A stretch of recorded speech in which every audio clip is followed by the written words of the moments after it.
Sigourney Weaver est un personnage central dans les films Ghostbusters depuis des années. Pourtant, elle est totalement absente de SOS Fantôme, la menace de glace. Est-ce qu'elle ne sert plus à rien ou y a-t-il des plans futurs concernant son personnage? Eh bien, je vais répondre à ces questions dans cette vidéo et apporter d'autres informations bien entendu, parce que bon, Sigourney Weaver, ou plutôt Donna Barrett, le personnage qu'elle interprète, a quand même marqué la franchise SOS Fantôme dans les années 80 et il est temps de lui rendre un petit hommage parce que bon, sa présence ou plutôt sa non-présence commence quand même à peser. Je suis Ludo du Ludoverse, accrochez-vous bien, on est parti pour l'univers de SOS Fantôme. C'est parti! Petit contexte avant tout, que se passe-t-il dans SOS Fantôme, la menace de glace? Eh bien c'est simple, les nouveaux et les anciens Ghostbusters se retrouvent tous à New York. Les Spengler ont déménagé dans le QG historique des premiers Ghostbusters, qui a été rénové par l'occasion, enfin pour l'occasion plutôt, par Winston, un des anciens Ghostbusters. Et au cours de ce film, il y a une menace qui est en train de se réveiller, qui tente de se libérer de sa prison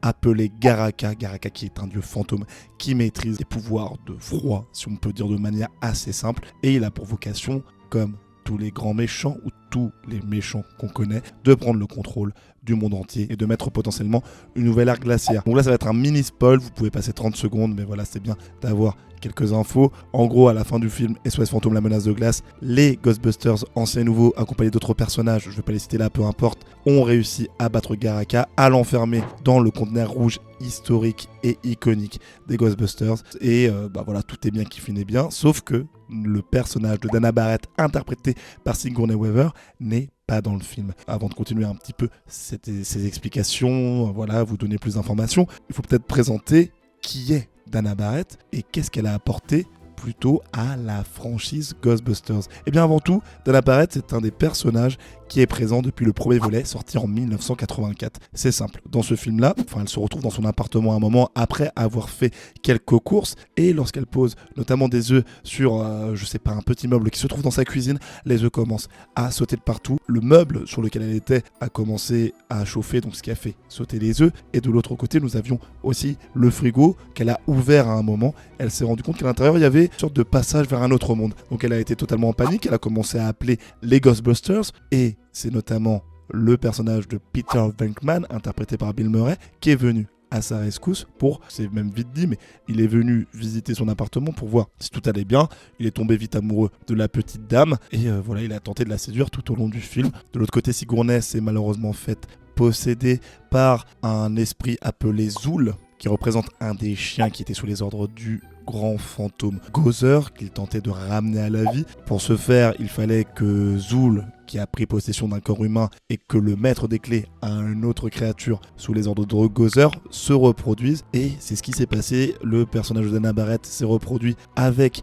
l'autre, le maître des clés, j'ai oublié son nom, comment s'appelle-t-il? Oui, voilà, Louis Tully, interprété par Rick Moranis. Et oui, parce que oui, si vous ne le saviez pas, ils ont bel et bien eu des rapports dans le film. Ça a été confirmé par SOS Fantôme, l'héritage, où effectivement il y avait aussi Gozer, et ils ont eu leur petit rapport pour pouvoir ramener à nouveau Gozer sur la planète, et ça a été donc confirmé. Ce qui a permis donc de ressusciter ou de libérer Gozer, vous dites ça comme vous voulez, sauf que les Ghostbusters sont arrivés avec Peter Venkman, Stans, Winston et le monsieur Spengler, qu'on ne présente plus, et donc ils ont gagné, ils ont réussi à battre Gozer, libérer Dana, et tout est bien qui finit bien avec Peter Venkman qui embrasse notre petite Donna Barrett. Bon, dans le temps, SOS Fantôme 2, où les années ont passé, Dana n'est plus avec Peter Venkman, et pendant cette ellipse où on n'a pas eu d'informations, eh bien Dana Barrett a eu un enfant appelé Oscar, et au cours de ce film, le méchant appelé Vigo a tenté d'être ramené à la vie. Il a voulu se ramener à la vie, voilà, je sais pas comment on prononce ça, dites-moi dans les commentaires, corrigez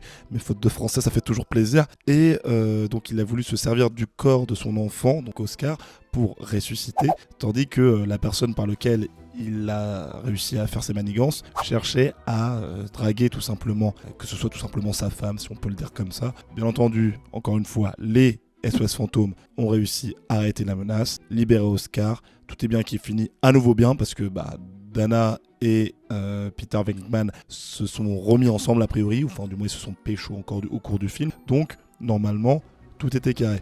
Puis là, on avance encore, SOS Fantôme, l'héritage, sorti en 2021, où là, pendant tout le film, il n'y a pas une seule seconde Dana Barrett, sauf lors d'une scène post-générique, on retrouve Dana avec le personnage de Peter Venkman interprété par Bill Murray en train de jouer, vous savez, au jeu de devine quel est le signe qui se trouve sur ma carte, jeu qu'avait l'habitude de pratiquer notre bon Venkman dans Ghostbusters premier volet. Donc ils se sont un peu amusés avec tout ça, et à part ça, rien de plus. On peut juste supposer qu'ils sont restés en bons termes depuis Ghostbusters 2, mais on ne sait pas si les deux sont encore ensemble, même si a priori, ça peut dire oui, ça peut dire non, enfin on n'a pas de réponse, et depuis ce moment-là, elle est absente des films Ghostbusters, ou plutôt du seul film qu'il y a eu après SOS Fantôme l'héritage, appelé Ghostbusters Frozen Empire ou SOS Fantôme la menace de glace. J'arrête pas de dire SOS Fantôme, ça commence à me fatiguer. Donc on va répondre à la question pourquoi elle est absente du film Frozen Empire. Avant tout, déjà, la problématique avec ce personnage-là, c'est qu'effectivement, c'était le cœur de la franchise, ou du moins sa petite touche féminine en plus, avec la grande star Sigourney Weaver. D'ailleurs, je sais même pas si c'était une grande star en 84, si, a priori. Je sais plus à quel moment sont sortis les aliens ou quoi, mais à ce moment-là, je crois qu'elle était déjà pas mal connue. Mais à part ça, dans l'histoire, elle ne représentait donc qu'un love interest ou une personne à sauver continuellement. Et c'est ce qu'on a retrouvé dans SOS Fantôme 1 et SOS Fantôme 2. Mais après, de là à dire qu'elle est indispensable pour les autres SOS Fantôme, c'est un peu compliqué, parce qu'on peut totalement se dire que, on n'a pas besoin de l'avoir dans l'histoire pour que l'histoire fonctionne. Et je pense que les deux premiers volets ont bien prouvé cela, à part en l'ajoutant dans un caméo, ça fait toujours plaisir aux fans. Mais sinon, il y avait peut-être pas grand-chose à raconter dans ces deux films. Bien que, je vais y venir un peu plus tard, elle peut quand même apporter pas mal de choses concernant les suites. Parce que même si on regarde notamment Frozen Empire et la présence de Pete Venkman, ou plutôt Bill Murray, on se dit, vu le rôle qu'il a eu dans le film, il servait strictement à rien. Même il était totalement inutile, à part pour amener des petites blagues, ou dire voilà, je suis là, venez voir le film au cinéma. Sinon, à part ça, excusez-moi, Bill Murray, il a vraiment rien fait, il a pas interprété énormément. Il a fait juste ses petites blagues, et puis voilà quoi. Après, on peut se dire que dans l'histoire, si Pete Venkman et Dana Barrett sont encore ensemble, il avait pour vocation de la protéger et il voulait pas la ramener dans ce genre de conflit. Mais c'est toujours bien d'avoir des petites explications par rapport à ça, ou juste de nous dire notre petite Sigourney Weaver ne voulait pas venir ou quoi. Mais après, je vous dis ça, mais le réalisateur Gilles Kennan a dit dans une interview qu'il n'avait pas oublié le personnage de Dana Barrett. C'est juste que rien qu'avec le volet donc Frozen Empire, il y avait déjà trop de personnages, donc en rajouter encore plus. Je pense que le personnage interprété par Rick Moranis, ça aurait alourdi le film, et il a dit que ça aurait détourné l'attention sur les questions principales qu'on aurait pu se poser dans le film. Donc lui, il n'est pas contre le retour de Sigourney, et justement, il apprécierait développer le personnage de Dana Barrett dans le prochain volet. À voir d'ailleurs si ce sera confirmé avec les résultats du box-office, etc. Mais en tout cas, voilà. Lui, il n'est pas du tout contre ce perso et il l'apprécie énormément. Donc on peut se dire qu'il y aura des possibilités dans le futur. Mais quelles sont d'ailleurs ces possibilités? Parce que qu'est-ce que pourrait apporter Sigourney à la suite des films SOS Fantôme? Déjà, faut qu'elle revienne officiellement. Pourquoi? Parce que je pense que ce perso pourrait redonner de l'importance au personnage de Pete Venkman, et il en a cruellement besoin, parce que là il est totalement mis de côté. C'est plus Winston et Stantz qui sont, Ray Stantz si on veut dire le nom complet, qui sont mis en avant, qui ont une réelle fonction tout au long du film. Et à part ça, Bill il arrive juste pour dire voilà, je suis là, salut. Et le fait de ramener Sigourney, ça donnerait une raison de comprendre un peu plus les dynamiques entre ces deux personnages, et ça permettrait de les mettre plus en avant, et aussi bien sûr de redonner ces lettres de noblesse à Dana Barrett, parce qu'elle pourrait passer au-delà du rôle de love interest ou de personne à sauver, à avoir un rôle à part entière, voire peut-être même devenir une chasseuse de fantômes. Pourquoi pas? Mais au-delà de ça, il y a aussi son enfant qu'il faut peut-être présenter, parce que le bon petit Oscar, je crois qu'on l'avait vu donc dans SOS Fantôme 2, c'est sûr qu'on l'a vu dans SOS Fantôme 2, mais je sais plus en quelle année, je crois qu'il se passait en 89, si on se dit ça, ça veut dire qu'aujourd'hui, il est sur les 35 ans, du moins en 2024, il a 35 ans.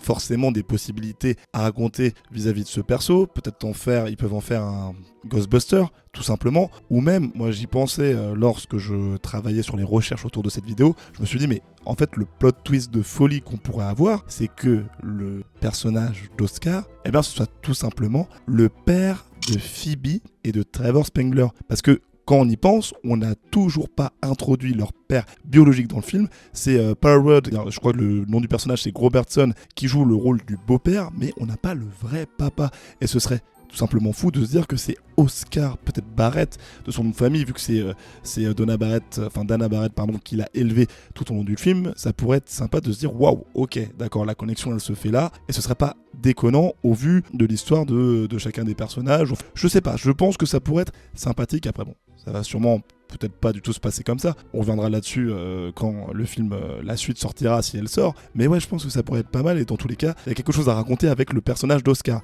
Et faut qu'il creuse ce sujet-là. Et bien entendu, en passant par le biais de Sigourney Weaver, qui a peut-être encore beaucoup de choses à raconter. Répondons d'ailleurs à la question, est-ce que Sigourney Weaver, ou plutôt son personnage de Dana Barrett, est inutile dans les films SOS Fantôme? Je pense que pour moi c'est quand même un membre à part entière. Elle a fait le succès des films, on va pas se mentir. Voilà, il y avait toute une image qui avait été faite autour d'elle, et notamment de sa possession. Je pense que voilà, dans les années 80, quand elle a été possédée par Zuul et qu'elle était là en mode oula, wow, je ne sais quoi. A priori, ça a dû avoir quand même un impact par rapport à tout ça. Mais au-delà de ça, elle peut avoir totalement un rôle beaucoup plus important, donner une nouvelle dynamique et on peut réinventer le personnage. Je pense qu'il y a quand même une importance à la ramener, et ça permettrait de faire briller plein d'autres personnes, dont notamment, comme je le disais avant, Oscar et le personnage de Pin Venkman. Il faut l'inclure le plus vite possible, et qu'on nous donne des réponses à certaines questions qu'on peut se poser. Pour patienter avant l'arrivée de la suite de Frozen Empire, je vous invite à regarder la vidéo qui explique le méchant Karaka qu'on a vu dans La Menace de Glace. Donc la vidéo est juste là, ou sinon vous avez la vidéo sur le Scar King, le méchant de Godzilla X Kong, à mater juste ici. C'était Ludo du Ludoverse, à la prochaine, abonne-toi, salut!